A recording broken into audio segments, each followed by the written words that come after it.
हरियापुर एक शांत सुंदर गांव था। चारों तरफ सरसों के पीले खेत, आम के बाग और बीच में एक बड़ा तालाब। गांव में लोग एक दूसरे का दुख सुख बांटते थे। सब ईमानदार थे, सिवाय मोहन हलवाई के। मोहन गांव का मशहूर मिठाई वाला था। उसके रसगुल्ले और जलेबी पूरे इलाके में चर्चित थे।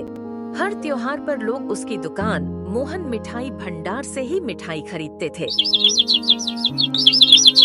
एक दिन उसका नौकर रमेश बोला, मालिक, इस बार दिवाली पर खूब भीड़ लगने वाली है, थोड़ा ज्यादा मावा मंगवा लें। मोहन मुस्कुराया। मावा तो मंगा लेंगे, पर असली वाला नहीं, नकली मावा चलेगा।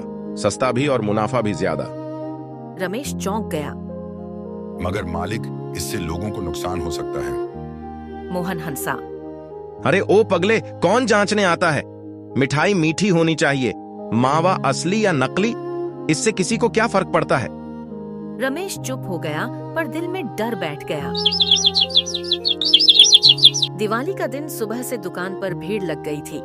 अरे मोहन भाई, 1 किलो लड्डू दे दो। मुझे तो 5 किलो रसगुल्ले चाहिए, घर में मेहमान आ गए हैं।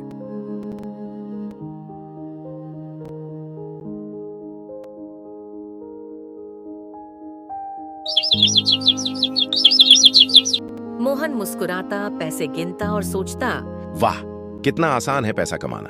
पर किसी को नहीं पता था कि उस मिठाई में दूध नहीं, सस्ता पाउडर और मिलावटी घी मिला था। अगले दिन से ही गांव में हलचल मच गई। कई लोग बीमार पड़ने लगे। किसी को पेट दर्द, किसी को उल्टी, किसी को बुखार। गांव के वैद्य ने कहा, ये सब उस मिठाई की वजह से हुआ है जो मोहन ने बेची थी। सभी गांव वाले गुस्से में उसकी दुकान पर जा पहुंचे। अरे मोहन, तूने क्या खिला दिया हमें? हमारे बच्चों को जहर दे दिया क्या? मोहन घबराया। नहीं नहीं, झूठ है, मैंने कुछ नहीं किया।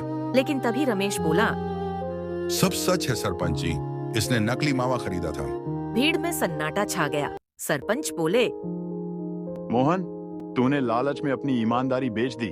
अब तू इस गांव में एक दिन भी नहीं रह सकता। माफ कर दो सरपंच जी, मुझसे गलती हो गई। लेकिन गांव वाले बोले, नहीं, जो मिठाई में जहर मिलाए वो अब हरियापुर में नहीं रहेगा।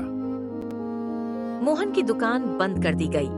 रमेश ने उसी जगह एक नई दुकान खोली, सच्चाई मिठाई घर, जहां हर मिठाई शुद्ध और सच्ची होती थी।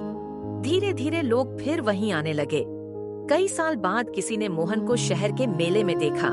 वो वहां मजदूरी कर रहा था और कह रहा था, सच की मिठाई में ही असली स्वाद है। झूठ से भरी मिठाई बस कड़वाहट छोड़ जाती है।